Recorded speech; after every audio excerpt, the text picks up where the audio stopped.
বাইজিদের জীবনীতে আসছে ৩ কিলো দূরত্ব একটা মাদ্রাসার মুহতামিমের কাছে বাইজিদের মা বুরকা পরিধান করে বাইজিদকে নিয়ে গেলেন। উস্তাদের কাছে নিয়ে বললেন, উস্তাদজি, স্বামীহারা সদ্য বিধবা মহিলা, এই মাদ্রাসায় আসার কোনো অনুমতি আমার নাই, তবুও আমি গার্জিয়ান হিসাবে আসছি, আমার কোনো গার্জিয়ান নাই।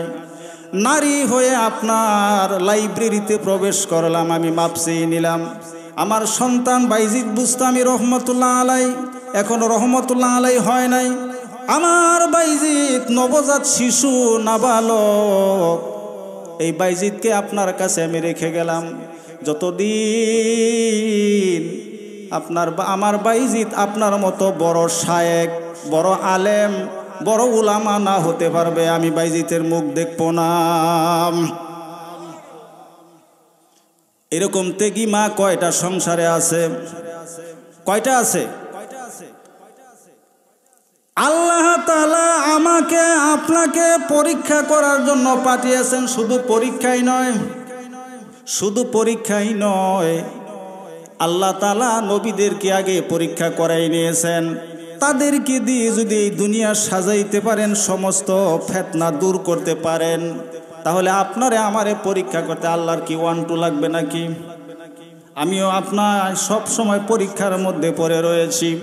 বাইজিদ বুস্তামি রহমাতুল্লাহ আলাই এইখানে ইতিহাস প্রমাণ করেছে, মা যখন উস্তাদের হাতে সুপর্দ করে দেয়, চোখের পানি দিয়ে গাল বেয়ে বেয়ে পড়তেছে বাইজিদ বুস্তামির ছোট্ট বাচ্চা।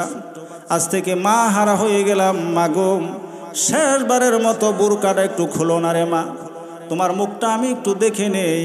যতদিন শায়েক না হব তুমি তো বাড়িতে যেতেও দিবা না, ওয়াদা করলাম, কসম দিয়ে দিলা, উস্তাদ তো আমারে যেতে দিবে না, আমি কি করতে পারি রে মা? তোমার মুখটা রে দয়া করে মায়ার মমতার মুখটা আমার একটু দেখাইয়া দাও। বাইজিদের মা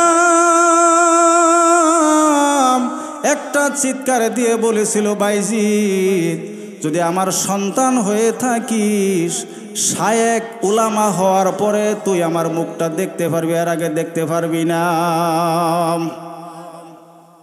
এবার বাইজিদ বুস্তামি আল্লাহর উপর ভরসা করে আল্লাহর একটা রহমত বর্ষণ হয়ে গেল বাইজিদের উপরে। আস্তে আস্তে বাইজিদ বুস্তামি শায়েকের কাছে থাকতেছেন।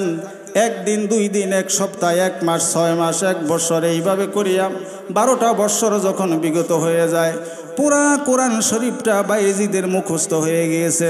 প্রত্যেকটা আয়াতের তাফসির তিনি করতে পারেন, ব্যাখ্যা করতে পারেন, এতটুকু শায়েকের মধ্যে হয়ে গিয়েছে। কিন্তু শায়েকের সমান সমান হওয়ার অনুমতি এখনো পায় নাই। রাতের বেলায় তাহাজ্জুদের নামাজ আদায় করে একদিন ভীষণভাবে মায়ের কথা মরম মনে পড়তেছে। 12 বছর বয়স যদি বাইজিদের ওই মাদ্রাসায় হয়ে থাকে, তাহলে মায়ের বয়সটা কত হতে পারে? আর একটু বাড়তি হয় নাই?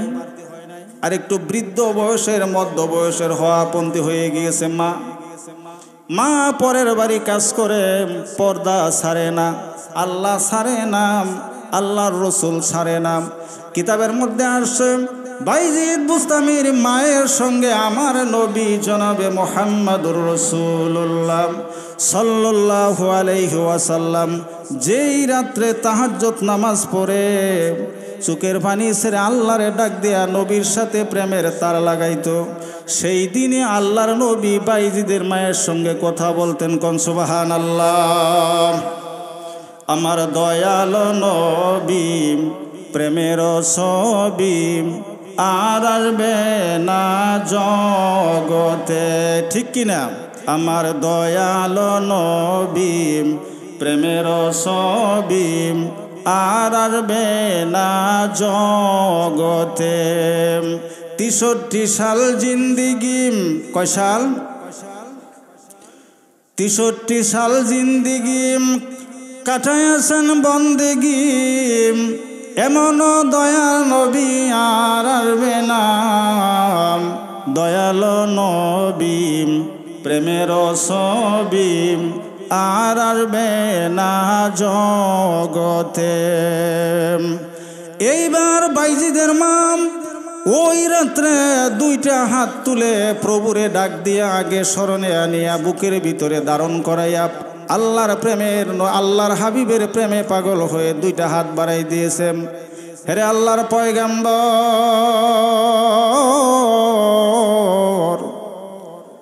তুমি জানো আমি আল্লাহর এক দাসী, সদ্য বিধবা মহিলা, স্বামীর সমস্ত সাত আলাত আমি ভুলে গিয়েছি।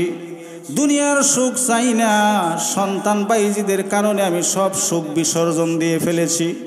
আমার মতো হতভাগা এই দুনিয়ার জমিনে কেউ নাই।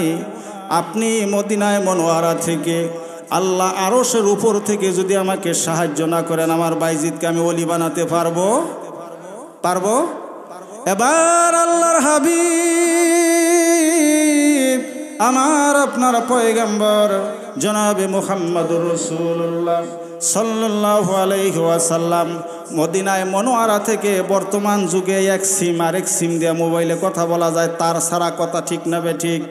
আল্লাহর হাবিব এই ঘোষণাটা কোরআন শরীফের ভিতরে আগেই দিয়ে গিয়েছেন, এমন একটা সময় আসবে রে, এমন একটা যুগ আসবে আমার উম্মতেরা বিনা তারে কথা বলবে, কোন ঠিক না ঠিক? আল্লাহর হাবিব মদিনায় মনোয়ারা থেকে বাইজিদের মাকে ডাক দিয়ে বলেন, হেরে বাইজিদের মা রে, আমার উম্মতের মধ্যে তুমি আমার একজন উম্মত, কি করে আমি নবী তোমারে বলতে পারি? তোমার বিশ্বাস হয় না? আমি নবী তোমার সাথে আছি, তোমার বাইজিদ শায়েখ হয়ে তোমার কাছে ফেরত আসবে, কোন সুবহানাল্লাহ।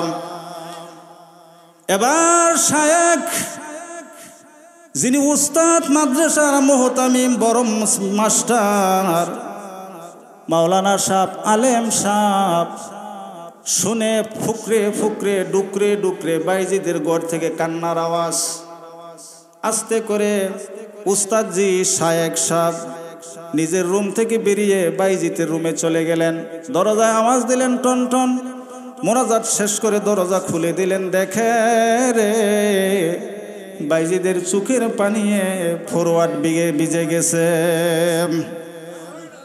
উস্তাদজিকে দেখেই বাইজিদ বুস্তামি দুইটা হাত দিয়ে কদম মুবারকের ভিতরে পড়ে গিয়ে বলে, উস্তাদজি গো, জীবনে আমি আর কিছুই চাই না, যা বলছেন আমি তাই শুনেছি, শুধু একটিবারের জন্য আমার মায়ের কাছে যাওয়ার অনুমতি দেন। ঠাস করে উস্তাদজি অনুমতি দিয়ে দিলেন। পাগলের মতো দৌড়াইয়া নিজের বাড়িতে 3 কিলো ফারাকে চলে গেলেন। বাড়িতে গিয়ে দেখে দরজা বন্ধ, ঘরের ভিতরে গুনগুন আওয়াজ। দরজায় লক করলেন, ভিতর থেকে মা আওয়াজ দেয়, কে? তিনি বললেন বাইজিদ। বাইজিদের মা বললেন, আল্লাহর দোহাই লাগে, উস্তাদের কাছে সম্পন্ন করে দিয়ে আসছে আমার বাইজিদকে। যতক্ষণ পর্যন্ত বাইজিদ বড় শায়েক না হবে, ততক্ষণ পর্যন্ত বাইজিদ আমার বাড়িতে আসতে পারে না। চিন্তা করছেন কত বড় ত্যাগ স্বীকার করেছে। আর আমি আর আপনি মায়ায় পড়ে অবশ্যই দরজাটা খুলে দিতাম। আয় রে বাবা, কি লিগে আইসস, কি সমস্যা তোর, এত রাত্রে কি লিগে আইলি? বাবা পরগা, পড়লে ভালো হবো, এরকম কিন্তু কিছু বলতাম নাকি? আল্লাহর দোহাই লাগে, বাইজিদের মায়ের মতো মা এখনো দুনিয়ার জমিনে আছে। এই জন্য সন্তান বড় শায়েখ হতে পারে, সন্তান বড় আলেম হতে পারে, সন্তান ভালো হতে যেতে পারে।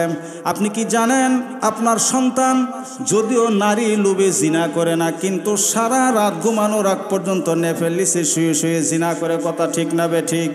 আল্লাহর কবি, আল্লাহর হাবিবের এক বন্ধুর বন্ধু কবি দিনাদুদ্দিন তিনি বলে দিয়েছেন, মানসরাদি বিহিল ফরাম মারা হামবিহি ফুরকাশারান আদা হামবি মোহাব্বত নিহিমাম ও মুহাম্মাদুন সাহিনী সারাসাম। জিনার প্রচলনে সরাসরি একজন নারী একজন পুরুষ জিনা করলে একটা গুনাহ হবে। আল্লাহ রাব্বুল আলামিন কসম দিয়ে বলেছেন, এই জিনার গুনাহ আমি মাফ করবে না। আর শত সহস্র জিনা এই আমার স্বয়ং সম্পূর্ণ অঙ্গটা দিয়া 6টা জিনা করি সারা দিন আমি আর আপনি। যুবকের মধ্যে বেশি, যুবতীর মধ্যে বেশি আছে। সেই কারণ হলো কিয়ামতের দিন এই মুরব্বী বাবাজি আর বৃদ্ধা মা এই দুইজনকে আল্লাহ প্রশ্ন করবেন, সন্তানদের দিনের পথে কেন নিলা না, তাকে ত্যাগ স্বীকার করাইলা না কেন? বাইজিদের চিত্র তুলে ধরবেন, সাহাবিদের সন্তানদের চিত্র তুলে ধরবেন। ইমাম হাসাইন, ইমাম হুসাইন, তামাম পৃথিবীর সমস্ত যুবকদের লিডার থাকবেন বেহেশতের ভিতরে। এই ইমাম হাসান হুসাইন আদরের দুলাল নবীজির কলিজার টুকরা ছিলেন কিনা? এই দুইজন যুবক দিয়ে কিয়ামতের ময়দানে সমস্ত যুবকদের বিচার করবেন। বাবারা এখানে বসেছেন, আর কতক্ষণ বসে থাকবেন? 1 বছরের মধ্যে এইভাবে আর বসবেন না, এই মাহফিল থাকবে না। আল্লাহর হাবিব বলে দিয়েছেন, এই যে মাহফিলটা আজকের জন্য দুনিয়ার জমিনের সবচেয়ে উৎকৃষ্ট উত্তম স্থান হচ্ছে এই যে জান্নাতের বাগান। এই মাটিটুকুর নাম হচ্ছে জান্নাতের একটা অংশ। এখানে যদি একজন মানুষ মারা যায়, আল্লাহর নবী বলে দিয়েছেন বিনা হিসাবে শহীদের মর্যাদা লাভ করবে। কোন সুবহানাল্লাহ। আমার বন্ধুগণ, এই দুনিয়ার জমিনে এই বাইজিদ বুস্তামির চিত্র তোলা দরের কারণ হলো, আমি পরে বলতেছি, শুধু পুরুষদের ওয়াজ জীবন ভরা করি, নারীদের ওয়াজ করি না। পর্দার অন্তরালের অনেক নারী, মহিলা, মেয়েরা, মায়েরা, বোনেরা বসে আছেন, এরা ওয়াজ শোনার জন্য আসছে। অনেক দূর দূরান্ত থেকে আত্মীয় বাড়িতে আসছে আমি জানি, কিন্তু এদের সম্পর্কে ওয়াজ করার দরকার আছে না নাই? এদের সম্পর্কে ওয়াজ করব, আপনাদের জন্য ওয়াজ করব। আজকের এই ওয়াজটা নারী পুরুষ সমান ভাগে ভাগ করা হবে। এরপরও মহিলাদের জন্য আমি একটু ওয়াজ করে নামব। এইবার বাইজিদ বুস্তামি 2টা চোখের পানি ছেড়ে দিলেন, দরজায় হাত না দিয়ে পিছনে আসিয়া দরজার কাছ থেকে পিছনে সরে আসিয়া বললেন, মাগো শুধু আমাকে বলো, শায়েখ হতে আমার আর কতদিন সময় লাগবে? এইবার মা বললেন, তোর মতো হারামি সন্তান পৃথিবীর জমিনে আমি একটাও দেখি না। তার কারণ হলো, তোর খবর আমি উস্তাদের কাছে সম্পন্ন করে দিয়ে আসছি। যতদিন শায়েখ না হবি আমার মুখ দেখতে পারবি না, আমি মারা গেলেও আমার জানাজায় শরীক হবি না। মনের দুঃখে কষ্টে আঘাতে জর্জরিত হয়ে আবার মাদ্রাসায় দৌড়ে চলে গেলেন। উস্তাদজি বারান্দায় বসে রয়েছে বাইজিদ বুস্তামির আশায়। এইবার বাইজিদ বুস্তামিকে দেখে গেলেন, উনি তার রুমে চলে গেলেন, উস্তাদজি পিছনে চলে গেলেন। আমি জানি রে বাইজিদ, তোর মায়ের মুখ তোকে দেখায় নাই, কারণ এখনো তুই আমার মতো বড় হতে পারিস নাই। টেনশন করিস না, 6 মাসের মধ্যে আমি আল্লাহর কাছ থেকে ওয়াদা করলাম, তোকে আমি বড় হাফেজ বানাবো, বড় শায়েখ বানাবো, বড় আল্লাহর ওলি হিসেবে আমি কবুল করাই নিব। কোন সুবহানাল্লাহ। ছাত্রের জন্য কোনো উস্তাদ যদি প্রাণ খুলে দোয়া করে 2টা হাত তোলা লাগে না, অন্তর থেকে বললে হয়, কারণ আল্লাহ তো আলিমুম বিজাতিস সুদূর, সমস্ত খবর আমার আল্লাহ রাখেন। এইবার আল্লাহ রাব্বুল আলামিনের পক্ষ থেকে উস্তাদের কানে আওয়াজ এসে গিয়েছে, মনের মতো করে পড়াও, আমি সাহায্য করব আল্লাহ। বাইজিদ পড়তেছেন, এমনভাবে পড়ে, আগে তো একটু সময় বিশ্রাম করতেন, এখন বিশ্রামও করে না। এইভাবে করে 1 মাস, 2 মাস, 3 মাস, 4 মাস, 5 মাস, 6 মাস উপনীত হয়। বাইজিদ আজকে বললেন, মনটা খুশি খুশি লাগতেছে। হঠাৎ করে উস্তাদের কাছে গিয়ে বলে, উস্তাদজি আবার একটু অনুমতি দিবেন নি? 6 মাসে হয়তো বা মায়ের মনটা নরম হয়ে গিয়েছে। বাইজিদের উস্তাদ মুস্কি হাসি দিয়ে বলেন, তোকে 6 পৃষ্ঠা পড়া দিলাম। কয় পৃষ্ঠা? 6 পৃষ্ঠা পড়া। সমস্ত তাফসির তরজমা যদি করে আমি উস্তাদের সামনে শোনাইতে পারি, আমি উস্তাদ তোকে অনুমতি দিব তোর মায়ের সঙ্গে সাক্ষাৎ করার জন্য। এইবার উস্তাদের কথা মানিয়া বাইজিদ বুস্তামি 6 পৃষ্ঠা পড়া, আল্লাহর কসম কিতাবে এসেছে 45 মিনিট সময়ে মুখস্থ করে নিয়েছেন। কোন সুবহানাল্লাহ। 1 ঘন্টা সময়ের ভিতরে 45 মিনিট সময়, আরো 15 মিনিট সময় বাকি আছে না নাই? এই 15 মিনিট সময়ের আগে উস্তাদের কাছে গিয়ে অরহরি হরহরি অহরহর বলতেছেন সমস্ত কথাগুলো। উস্তাদজি রাতের অন্ধকারে আল্লাহর দরবারে মোনাজাত করিয়া সেজদারত কপালটা জমিনের মধ্যে লাগাইয়া উস্তাদ ডাক দিয়ে বলে, প্রভু শেষ বিচারের মালিক, এই ছাত্রটার উসিল্লা করিয়া আমার জীবনের সমস্ত গুনাহগাতা তুমি মাফ করে দাও। আমি উস্তাদ হইয়া এই ছাত্রর জন্য যা করেছি তোমার পক্ষ থেকে আমি সমস্ত ফয়সালা পেয়ে গিয়েছি। বাইজিদ বুস্তামি রহমাতুল্লাহ আল্লাহ আলাই একজন বড় শায়েকের কাছে লেখাপড়া করলেন। উস্তাদজি ছিল বড় আলেম, বড় বুজুর্গ ব্যক্তি। আল্লাহর দরবারে যা চাইতেন কোনোদিন ফেরত আসতো না, এত ভালো মানুষ ছিল উস্তাদেরা। তিনি রাত্রে মোনাজাত করে একটু বিশ্রামে গেলেন। হঠাৎ করে স্বয়ং মুহাম্মাদুর রাসূলুল্লাহ সাল্লাল্লাহু আলাইহি ওয়াসাল্লাম সরাসরি মদিনা মনোয়ারা থেকে আসিয়া শায়েকের হাত ধরিয়া বললেন, শায়েক রে, আমার বাইজিদের জন্য তোর মাথার পাগড়িটা পরাইয়া দে। খুশি হইয়া এখন আপনারা মনে করেন আল্লাহর নবী যদি এই দিনই মাহফিলের ভিতরে আসিয়া কারো সঙ্গে সাক্ষাৎ দেয়, কপাল খুলে যাবে রে, তাহার উসিল্লা করিয়া সমস্ত উম্মত জান্নাতি হয়ে যাবে। জানাতে হবে কিনা?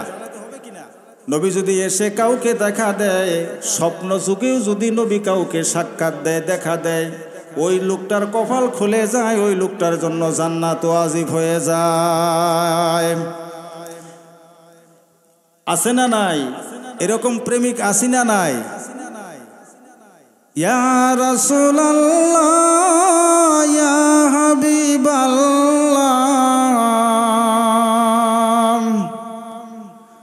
আপনি আল্লাহর নূর নবী আমার, দেহ মন বলে নবী নবী আমার, দেহ প্রাণ বলে নবী নবী। এমন আশেক দুনিয়ার জমিন আছে না নাই? ইয়া রাসূলুল্লাহ, ইয়া হাবিবাল্লাহ, আপনি আল্লাহর নূর নবী আমার। দুনিয়ার জমিনে এখনো একটা ফাসাদ আছে দুইটা কারণে। কেউ বলে নবী নূরের, কেউ বলে নবী মাটির। আমাদের এই ভিতরে যাওয়ার কোনো প্রয়োজন নেই। আমরা জানি মুহাম্মাদুর রাসূলুল্লাহ সাল্লাল্লাহু আলাইহি ওয়াসাল্লামের উম্মত আমরা, এটাই সঠিক। কিয়ামতের ময়দানে তাহার শাফায়াত ছাড়া কেউ ছাড় পাবো না, পার পাবো না। কথা ঠিক কিনা? বাইজিদ বুস্তামির উস্তাদজি শায়েক রহমাতুল্লাহ আলাইহি আল্লাহর নবীকে স্বপ্ন যুগে পেয়ে গেলেন।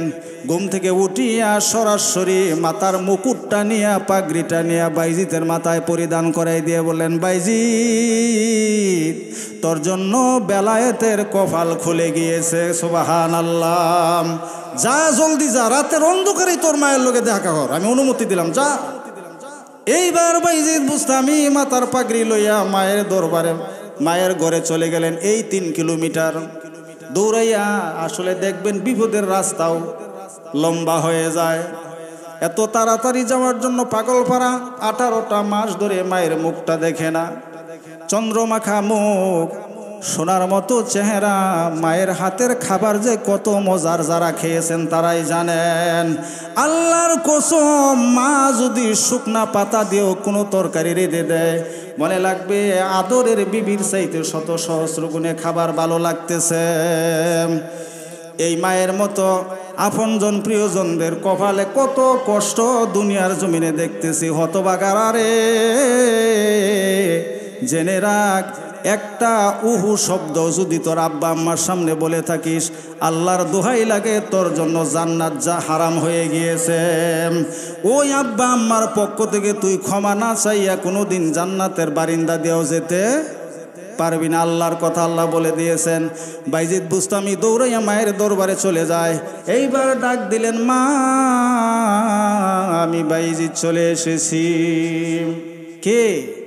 সুবহানাল্লাহি ওয়া বিহামদিহি। ঘরের ভিতর থেকে মৃদু কণ্ঠে মধুর সুরে আওয়াজ আসে, কে? বাইজিদ বাহির থেকে তুলফার শুরু করে বললেন, মাগো আমি তোমার ছোট্ট বাইজিদ, 18টা বৎসর পর তোমার মুখমণ্ডল দেখার জন্য এসেছি রে মা। আমার উস্তাদজি বেলায়েতের পাগড়ি আমার মাথায় পরাই দিয়েছে, আমি বড় ওলি হয়ে গিয়েছি এটা বলে দিয়েছে। এইবার বলে তুমি মুখ দেখাবা, আজকে মুখ না দেখাইয়া কোথায় চলে যাবা? আমি তো আজকে আর মানব না, কারণ উস্তাদ আমারে পারমিশন দিয়েছে, আমি এই জন্য এসেছি। এইবার বাইজিদ বুস্তামির মা অসুস্থ, ঘরের ভিতরে কাতরাচ্ছে।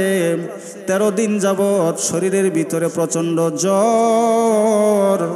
সেবা করা, সেবা পাওয়ার মতো কোনো লোক তার পাশে নাই, একাই ঘরে আছেন। আস্তে আস্তে বিছানা থেকে উঠিয়া দরজা খুলে দিলেন। মা সন্তানের মিলন হয়ে যায়, মা বিছানায় পড়ে যায়। হঠাৎ করে বাইজিদ আস্তে করে আওয়াজ দিয়ে বাইজিদের মা বলেন, একটু পানি পান করব। বাইজিদের ঘরের ভিতরে কোনো আসবাবপত্র বেশি ছিল না। পড়শির বাড়ি থেকে পানির গ্লাস নিয়ে, টিউবওয়েল থেকে পানি নিয়ে আসিয়া দেখে মা ঘুমাইয়া আছে। মায়ের কাছে গিয়ে দেখে মা বাইজিদের ভালোবাসায় শরীরটা আরাম হয়ে গেছে, টেনশন কমে গিয়েছে। হঠাৎ করে চোখে ঘুমতারি হয়ে গিয়েছে। বাইজিদ মাকে আর ডাক দেয় নাই, মায়ের শিওরে দাঁড়ায় আছে। ফজরের আজান হয়ে গিয়েছে, বাইজিদের মার ঘুম ভেঙেছে। এইবার বাইজিদের মাকে, মা বাইজিদের হাতে পানির গ্লাস দেখে বলে, বাবা হাতে কি? বলছে, মা পানি চাইয়া ঘুমাইয়ে গিয়েছ, তোমাকে ডাক দেই নাই। এইবার বাইজিদের মা বাইজিদের হাত থেকে পানির গ্লাসটা নিয়ে বিছানার মধ্যে রাখিয়া কপালটা জমিনের মধ্যে ঠেকাই দিয়ে বলেন, প্রভু 12 বৎসর পর, 18 বৎসর পর সন্তানের দেখা পেয়েছি। 18টা বৎসর ধরে স্বামীর সংসার, স্বামীর সুখ ভালোবাসা থেকে বঞ্চিত হয়েছি। কোনো দিন স্বামীর জন্য আমি তোমার দরবারে কাঁদি নাই, যা কেঁদেছি আমার সন্তানের জন্য। বাইজিদের শায়েক উস্তাদজি বলে দিয়েছে। বাইজিদ বলে বড় শায়েক হয়ে গিয়েছে। আজকে মা প্রাণ খুলে দোয়া করে দিলাম, রে আল্লাহ আমার দোয়া কবুল করে নাও, বাইজিদ রে ওলির খাতায় নামটা তুলে নাও। এইবার বাইজিদের দোয়া কবুল হয়ে গেছে। এই যে বাইজিদ আল্লাহর ওলি হলেন, এখন বড় আল্লাহর ওলি, দুনিয়ায় এখনো তার ইতিহাস প্রমাণ করে দিয়েছে। বাইজিদ বুস্তামির কাহিনী বলতে গিয়ে আমি আরেকটু কাহিনী নিতে চাই। বাইজিদ বুস্তামি, খ্রিস্টানরা, হিন্দু অবলম্বীরা, যারা খ্রিস্টান তারা ঈসা নবীর ধর্ম অবলম্বন করে, অনুসরণকারী। ঈসা নবীর অনুসরণকারী হলো খ্রিস্টানেরা। এই খ্রিস্টানের ভিতরে 5 লক্ষ খ্রিস্টান পাদ্রির একটা মিলন মেলা হয় প্রতি বৎসর। এটা বৎসরে একবারই, যে এরকম বাৎসরিক দিনী মাহফিলের মতো। এরকম বড় আলেম আছে ওদের ভিতরে, খ্রিস্টান পাদ্রি বড় আলেম, এদেরকে ছাত্রদেরকে পড়ায়, যা পড়ে তাই শিখে নেয়। এইভাবে করিয়া বাইজিদ বুস্তামির পক্ষ থেকে, আল্লাহর পক্ষ থেকে সরাসরি নিউজ আসলো, আওয়াজ আসলো।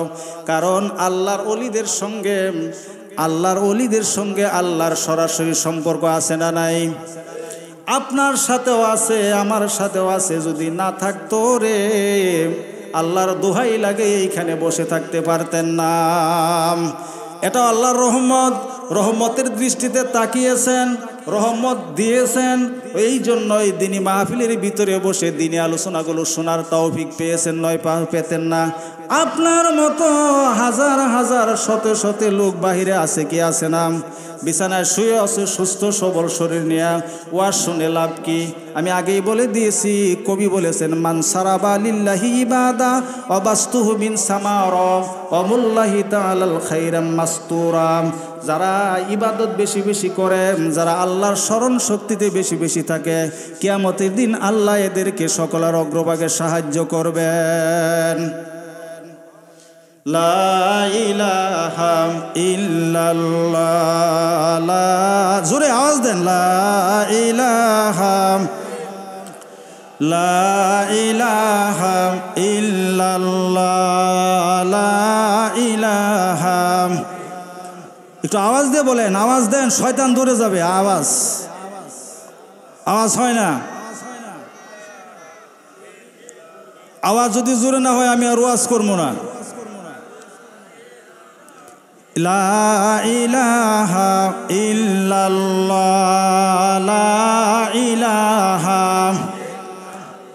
লা ইলাহা ইল্লাল্লাহ লা ইলাহা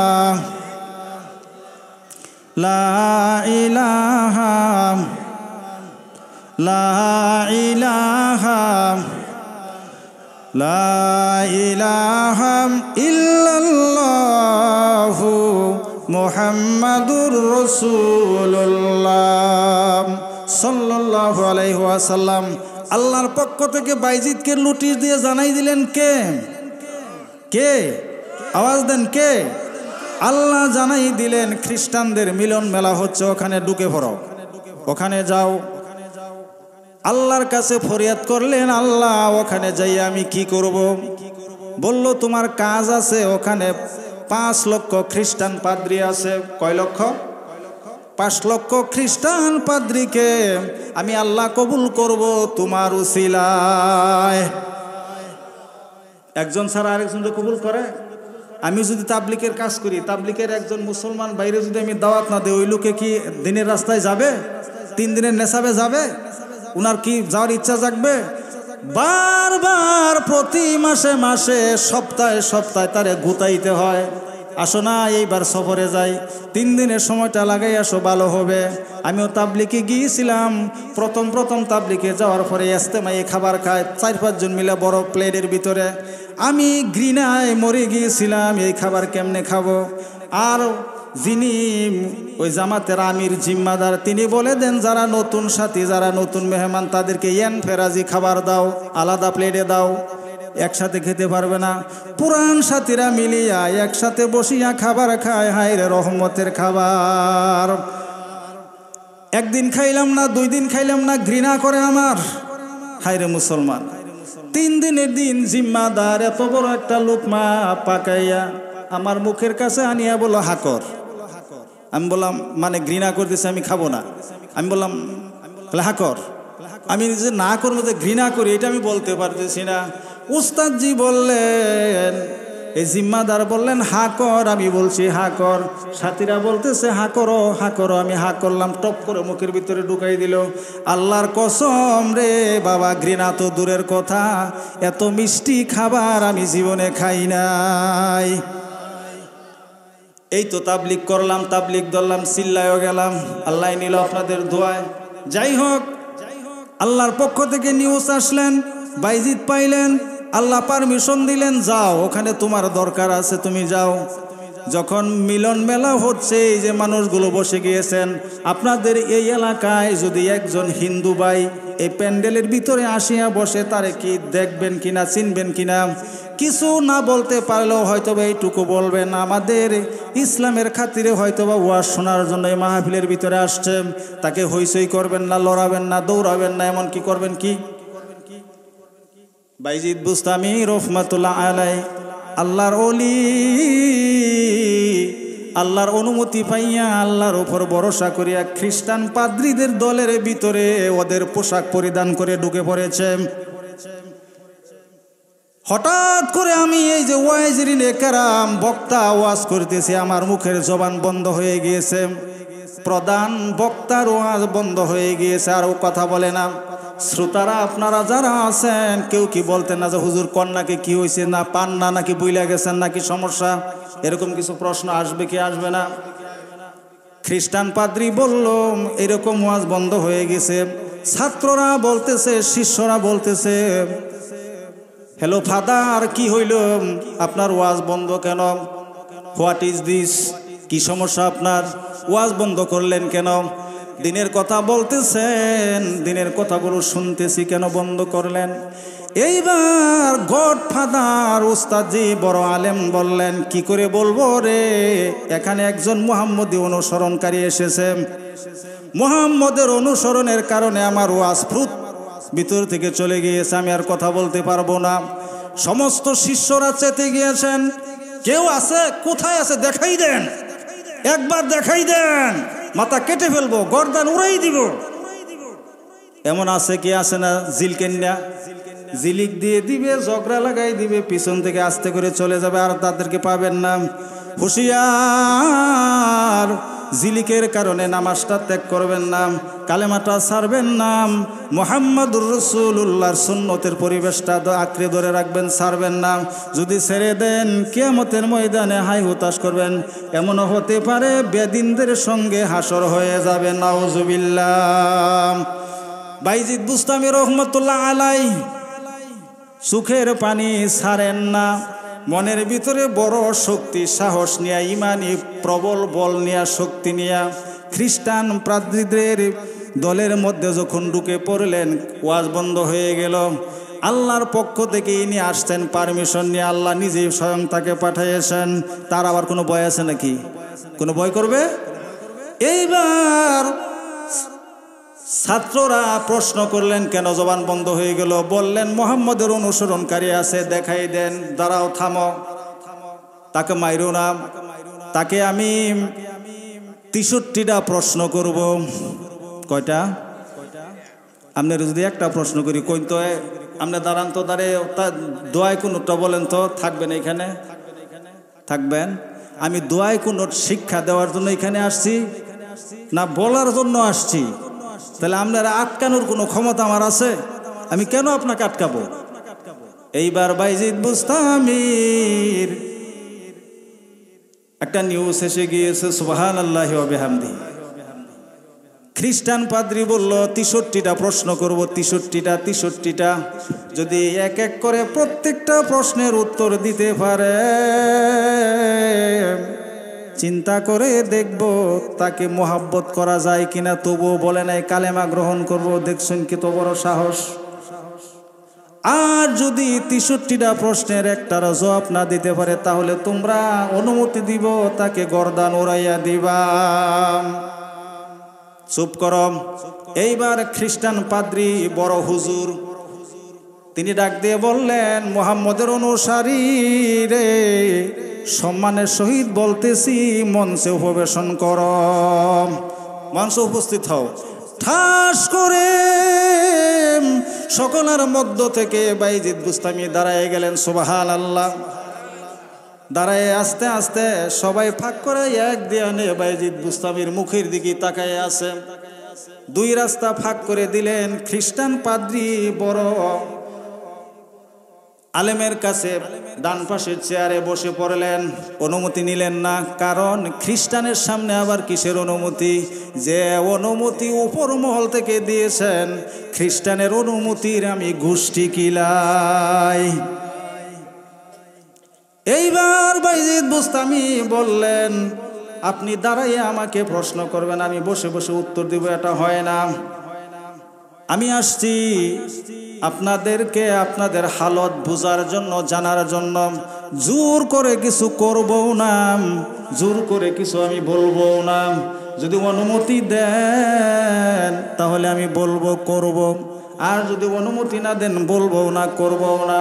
এইবার বাইজিদ বুস্তামিকে খ্রিস্টান পাদ্রী দাঁড়াই গেলেন, ছাত্র দাঁড়াই গেলেন, অর্থাৎ ছাত্র হয়ে আছে বাইজিদ বুস্তামি রহমাতুল্লাহ আলাই। তিনি দাঁড়াই আছেন। শিক্ষক বললেন, তুমি বসো। বাবারে বসো, প্রশ্নের উত্তর না দিতে পারলে তো পরে তোমার অপমান করবো, আগে না। আগে কি অপমান করা যায়? কোনো মেহমান যদি কোনো মেহমান বাড়িতে আসে, আগে কি অপমান করবেন? যৌতুকের টাকা নিয়ে বাজলে পরে সেন বাজাবাজি করবেন, আগে আগে করে কেউ? ফুরাইন ফারাইন করে চুপে চাপে 2,40,000 বিয়ার খরচের লেগে এখন দেন। 2 মাস পরে জমিন রাখমু, কোনটি রাখমু, অনুকা 1 লাখ টাকা দিবেন, আমার কাছে কিছু আছে, আর 1 লাখ টাকা 6 মাস পরে দিবেন।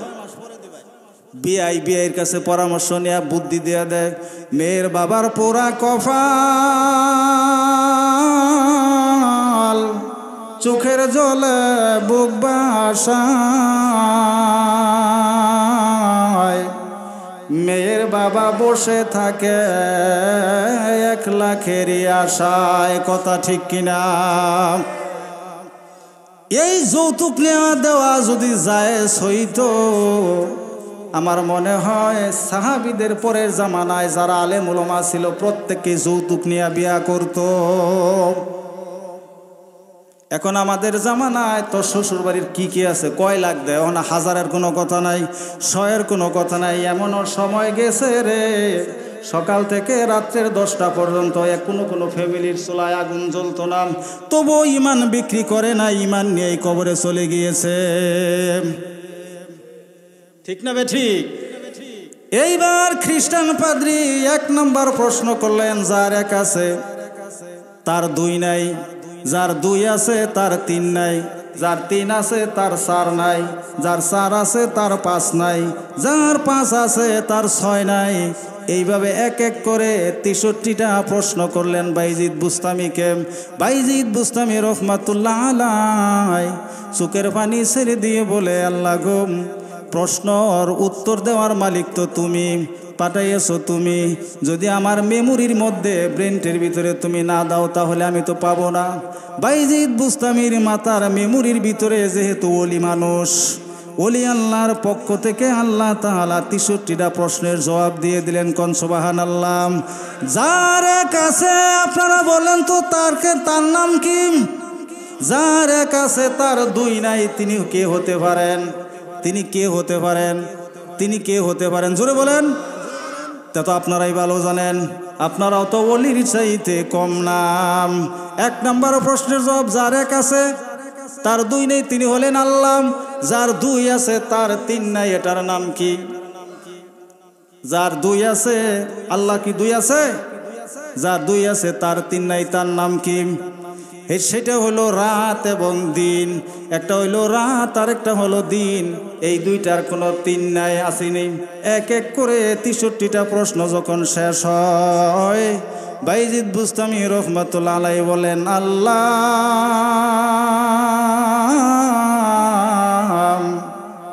তুমি তো রহমানুর রহিম, পরম করুণাময় অতিশয় দয়ালু আল্লাহ। তোমার রহমতের উসিলায় 63টা প্রশ্নের জবাব আমি দিয়েছি, উত্তর দিয়েছি। আমি দিতে পারবো 43টা দিতে পারবো, মুখস্থ করেছি, কিন্তু দিতে গেলে সময়ের প্রয়োজন। এই 63টা প্রশ্ন আমি উত্তর দিয়েছি খ্রিস্টান পাদ্রীর দলের সামনে, সকলের সামনে, সকলেই শুনেছে। এখন আমাকে একটা প্রশ্ন করার অনুমতি দাও। অনুমতি চাইলেন, আল্লাহর কাছে দিলাম অনুমতি, যা বাইজিদ প্রশ্ন কর। এইবার খ্রিস্টান পাদ্রীকে একটা প্রশ্ন করলেন, কুকুর যখন গেউ গেউ করে, এই গেউ গেউয়ের আওয়াজে কুকুর কি বলে? আর আমার আল্লাহর আসমান এবং জমিনের চাবিটার নাম কি? সমস্ত খ্রিস্টান পাদ্রীরা উস্তাদদের মুখের দিকে তাকাই আছে। বড় উস্তাদ খ্রিস্টান পাদ্রীর মাথাটা নিচু হয়ে গিয়েছে, জবাব দেয় না, কথা বলে না, পাগল পাড়াও হয় না, হয়রান পেরেশানও বুক করে নাই, তিনি নিস্তব্ধ হয়ে গেছেন। হঠাৎ করে ছাত্ররা যারা শিষ্য তারা বলতেছেন, উস্তাদ কি হলো, আপনার মাথা নিচু কেন? 63টা প্রশ্নের জবাব একজন মুহাম্মদের অনুসরণে দিয়ে গেল, আর আপনার কাছে একটা প্রশ্নের জবাব চাইছে, আপনি উত্তর দেন না, তার কারণ কি?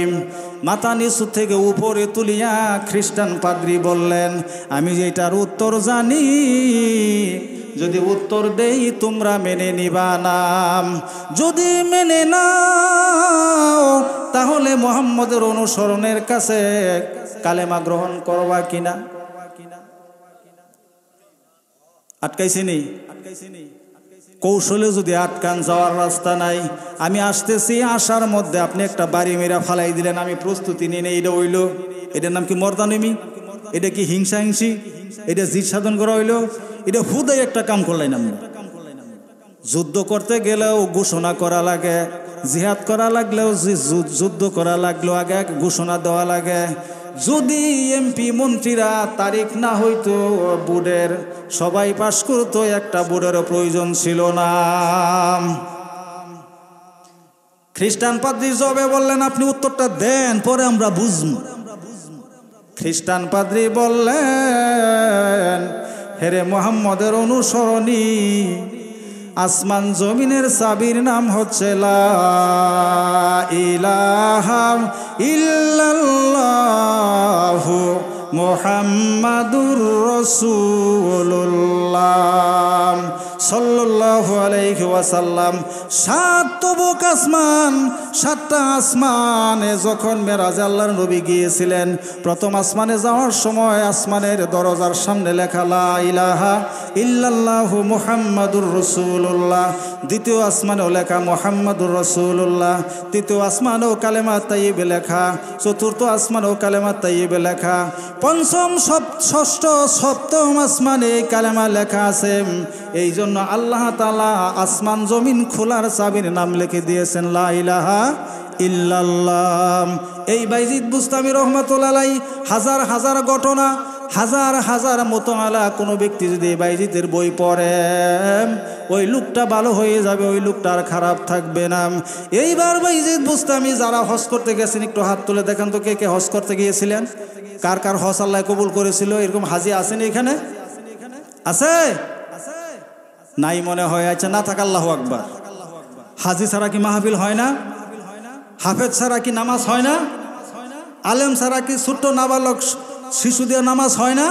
যদি আলেম ওলামা না থাকে, হাফেজ না থাকে, জানেওয়ালা না থাকে, শিশু বাচ্চা দিয়ে ইমামতি চলে? চলে কি চলে না? চলে কি চলে না? না থাকলে জরুরতের মাসলা নাই। এইবার মক্কা আসুন, একটু মক্কার দিকে খেয়াল করি। যারা মক্কা যান না এরা দা করেন আল্লাহ দিনী মাহফিলের খাতিরে তোমার দরবারে বসে মোনাজাত করে দিয়েছে আল্লাহ, অন্তর দিয়ে বলতেছি যদি দৌলতের মালিক বানাও তাহলে হজটা করার তৌফিক দিও। মদিনার মনোয়ারা আমার পয়গম্বরের রওজাটা 2 চোখে একটু দেখার তৌফিক দিও আল্লাহ।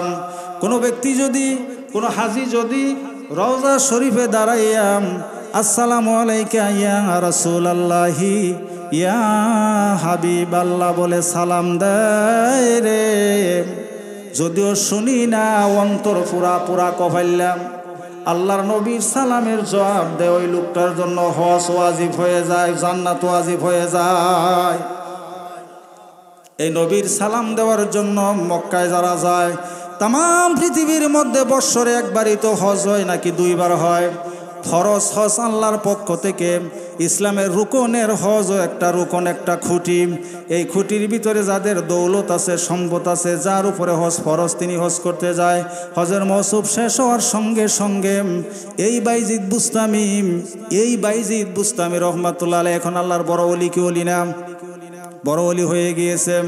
খানায়ে কাবা সামনে নিয়া 2 রাকাত শুকরিয়ার নামাজ আদায় করিয়া বাইজিতের জীবনীতে আসছে 2টা হাত এই নাক বরাবর দরিয়াম আল্লাহর দরবারে 2 ফোঁটা চোখের পানি ছেড়ে দেয়া আল্লাহর কাছে জানতাছে, চিঠি ছাড়ছে, প্রশ্ন করতেছে।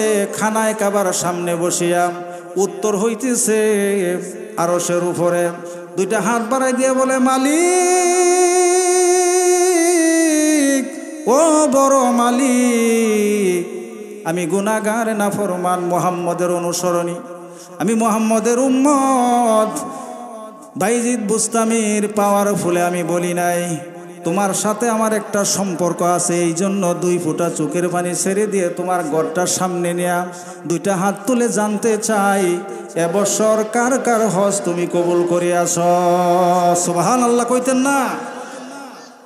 আমি আর আপনি 1000 বার না, এখন থেকে নিয়ে 3 বছর পর্যন্ত যদি একটা না কই আল্লাহ কার কারটা কবুল করছো, যে ইমানদার জবাব দিব।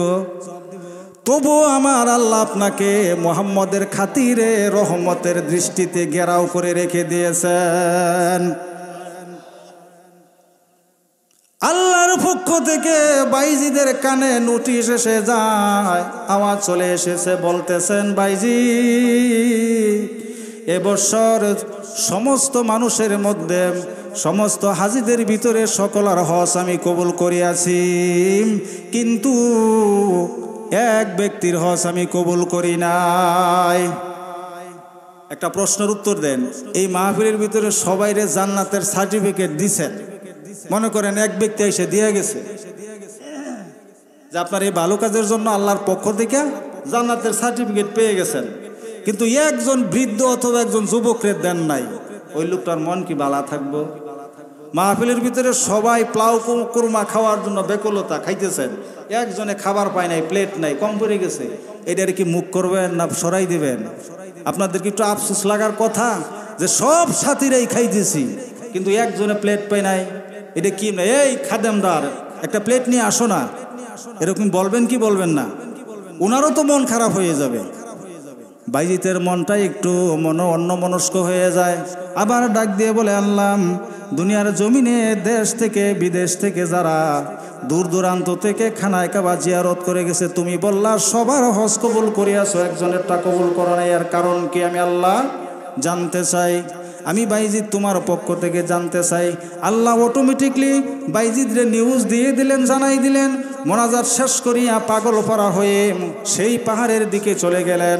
যেতে যেতে যেতে যেতে যেতে মক্কা মদিনার মাঝখানে হুজুর সাল্লাল্লাহু আলাইহি ওয়াসাল্লামের নানার বাড়ির এলাকা আবুয়া নামক স্থান, সেই স্থানের উঁচু পাহাড়ের উপর থেকে উনি নিচে আর থাকতেই পাহাড়ের উপর থেকেই শুনেন এক ব্যক্তি আল্লাহর গুণকীর্তন করতেছেন, লা ইলাহা ইল্লাল্লাহ, লা ইলাহা ইল্লাল্লাহ, লা ইলাহা সুবহানাল্লাহ, আলহামদুলিল্লাহ, লা ইলাহা ইল্লাল্লাহ।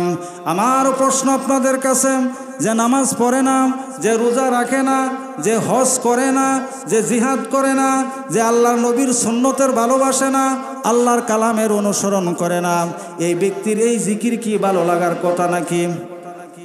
এই লোকের ভালো লাগবে নাকি? যারাই আল্লাহর পায়ের সামনে সেজদায় পড়ে যায়,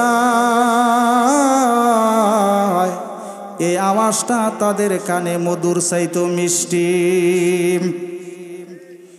বাইজিদ বুস্তামি পাহাড়ের নিচ থেকে পাহাড়ের উপরে যেই লোকটার কথা আমার আল্লাহ বলে দিলেন বাইজিদের কাছে, সেই লোকটার আওয়াজ পাইতেছে এই জিকিরের। পাহাড়ের উপরে উঠতে উঠতেই 100 গজ মতান্তরে 200 গজ দূরত্ব অবস্থায় থাকাকালীন পাহাড়ের উপর থেকে ওই লোকটায় আওয়াজ দিয়ে বলল, হেরে বাইজিদ, যেখান থেকে আসছো ফেরত চলে যাও, আমার কাছে আসিও না। কেন আসবো না? বাইজিদের কি প্রশ্ন জাগে? প্রশ্ন জাগার কথা নাকি?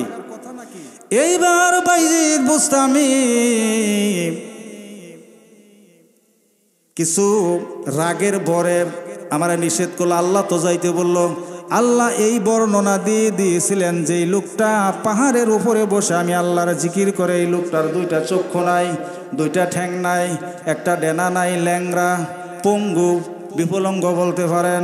এই অবস্থায়, অন্ধ অবস্থায় কি আপনি কাউরে দেখতে পারবেন কিনা? দেখতে পারবেন? চোখ ছাড়া দেখা যায়। কিন্তু আল্লাহর ওলি বললেন, চোখ ছাড়া এই লোকটার কথা আমার আল্লাহ বলে দিয়েছেন। লোকটার চক্ষু নাই, লোকটা পঙ্গু, অসহায় অবস্থায় পাহাড়ের উপরে বসে বসে আমি আল্লাহর জিকির করে এই লোকটাকে আমি চক্ষু অবস্থায় মানুষ সহজে দূর থেকে চেনা যায় না, যার পাওয়ার কম। আর এই লোকটার তো চক্ষুই নাই, আমাকে কেমনে দেখলো, চিনলো? আমার অবশ্যই যাওয়া লাগবে লোকটার কাছে। লোকটার কাছে যাইয়া মাথায় হাত বুলাইয়া বললেন, হেরে ভাই, তোমার নাম কি? বললেন, আমার নাম মোহাম্মদ বিন হারুন। কি নাম? মোহাম্মদ বিন হারুন। তুমি এখানে এই অবস্থায় পড়ে রয়েছো কেন? আর আমার নামটা তুমি কি করে অন্ধ অবস্থায় জানলা? বাইজিদ, আজ থেকে 7 বৎসর যাবত এই পাহাড়ের উপর বসে বসে আমি হজ করি। আল্লাহর দোহাই লাগে রে, তোমার মতো প্রতি বছর একটা করে হাজি এসে আমাকে দেখে যায়, তোমার মতো একজন আল্লাহর ওলি এসে আমাকে আমার দিদার করে যায়, আমাকে দেখে যায়, দোয়া করে যায়, কিন্তু কপাল ফোড়া রে, আমার হজ কবুল হয় নাই। অন্ধ অবস্থায় আল্লাহর এত নিকটবর্তী হওয়ার কারণেও আমি হজের মৌসুমের সমস্ত কারুকার্য আমি দেখতে পারি, তবু আমার হজ কবুল হয় না।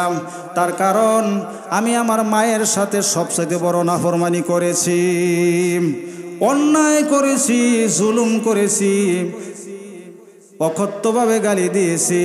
আমি বিবাহিতা পুরুষ, সংক্ষিপ্ত শেষ করে দিচ্ছি। আমি নোটিশ এসে গেছে, আমার ওয়ারেন্ট জারি হয়ে গেছে, আমি নেমে নিচে চলে যাব। প্রধান আকর্ষণ আসতেছে সবচেয়ে বড় আলেম মাওলানা মোহাম্মদ সাকায়াতুল্লাহ।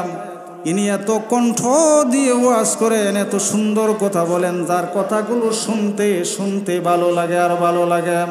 ইনি একজন আলেমে দিন। এই আলেমের ওয়াজ শেষ করে আপনারা যাবেন কিনা বলেন? ওয়াজ শেষ করে যাবেন কিনা?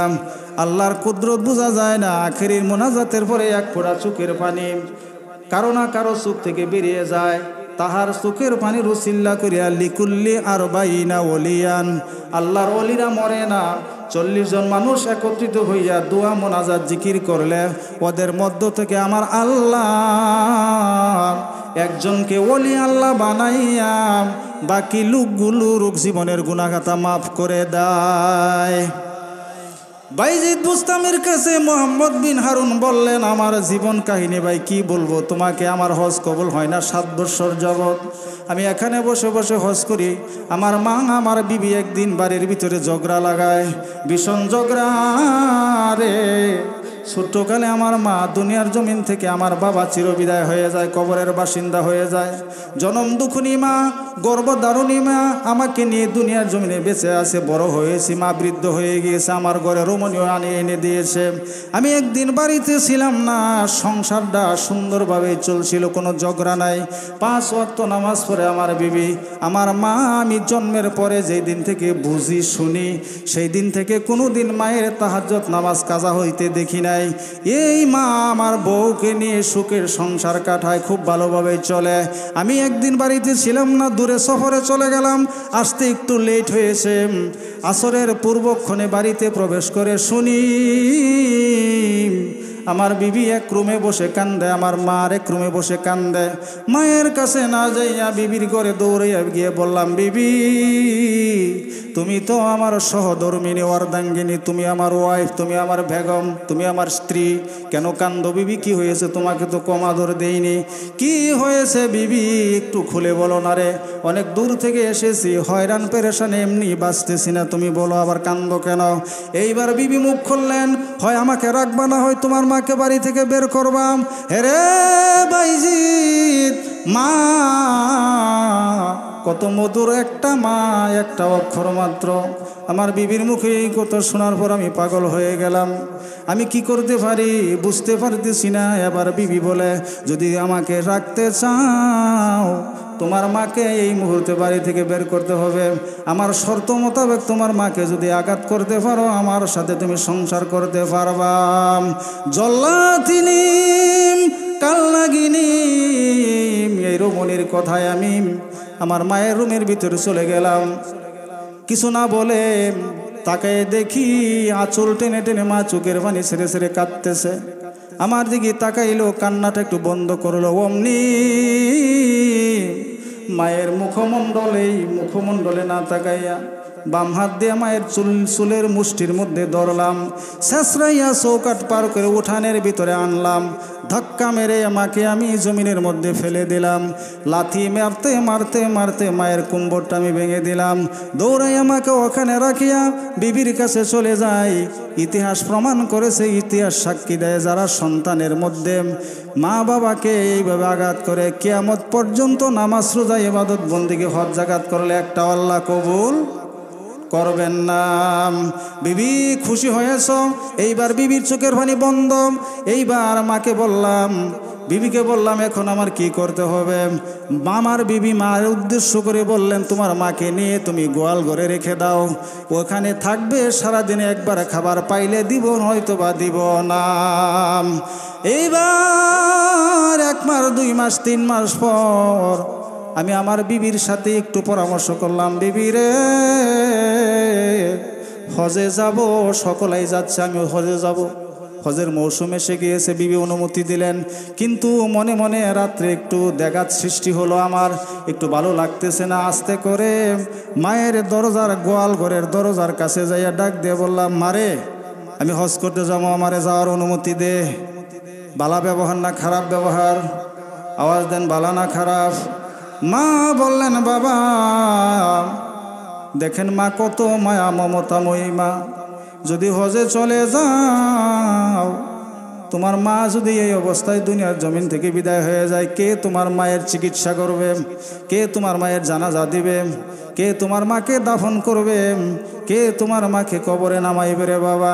তুমি হজে যাইও না, আমার কবর হওয়ার পরে তুমি হজ করতে যাইবা।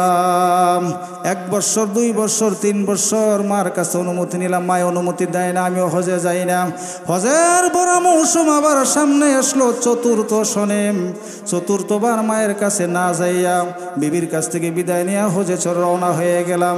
প্রতিমধ্যে যাওয়ার সময় এরকম কিছু কিছু সামানের কথা বাড়িতে রেখে গিয়েছেন, মনে ভুলে থাকে কি থাকে না?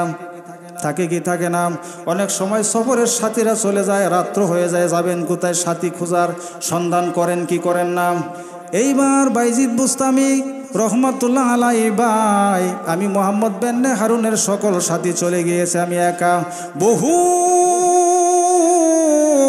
বহু দূরে তা অতিক্রম করার পর আমি আসর নামাজ পড়লাম, মাগরিব পড়লাম, এশা নামাজ পড়ে একটা মসজিদের ভিতরে আশ্রয় নিলাম। মুয়াজ্জিন আছে না নাই? বর্তমান এলাকার বড় বড় মসজিদে মুয়াজ্জিন রাখা আছে না? এশা নামাজ শেষ, তার চাকরিও শেষ, তালা লাগাই দেয়, আছে না নাই? বাস্তব কথা না মিথ্যা কথা? বাইজিদ আমি মোহাম্মদ বিন হারুনকে মসজিদের বাহিরে বা মুয়াজ্জিন সাহেব বাহির করে দিলেন। আমি অনেক অনুনয় বিনয় করে বললাম, ভাই আমি একজন হজি, হজ করার উদ্দেশ্যে রওনা হয়ে গিয়েছি, আমার সাথীরা চলে গিয়েছে, এইবার আমি আপনার মসজিদে এই রাতটা কাটাতে চাই, ফজর বাদ আবার রওনা হয়ে যাব, মসজিদ ছেড়ে দেব।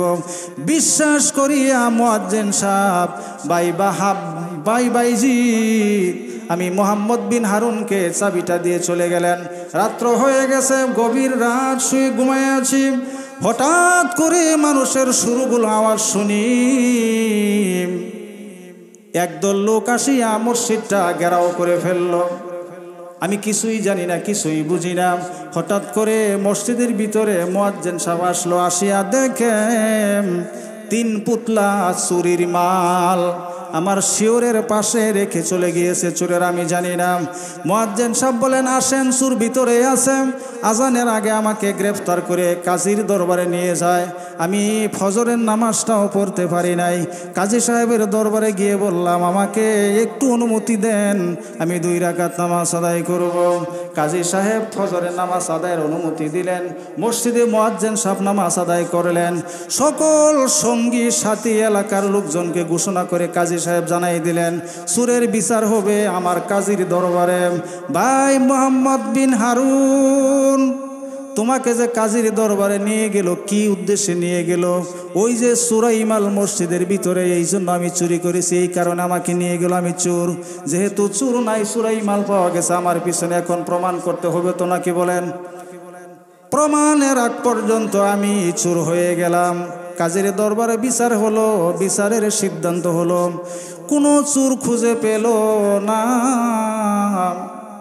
আমি মোহাম্মদ বিন হারুনকে চোর সাব্যস্ত করে কাজীর উদ্দেশ্যে, কাজীর নির্দেশে আমার 2টা চোখ তুলে নিল, আমার 2টা হাতের কবজি কেটে দিল, আমার 2টা ঠ্যাং পঙ্গু করে দিল, ঠ্যাং 2টা কাটে নাই।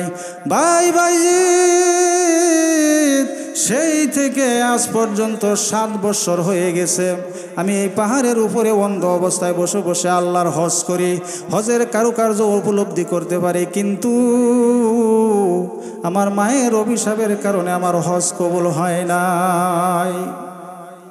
কাজী যখন আমার চোখ তুলে আমার হাত কাটা, এরপরে কাজী ঠ্যাং 2টা পঙ্গু করার নির্দেশ দিলেন।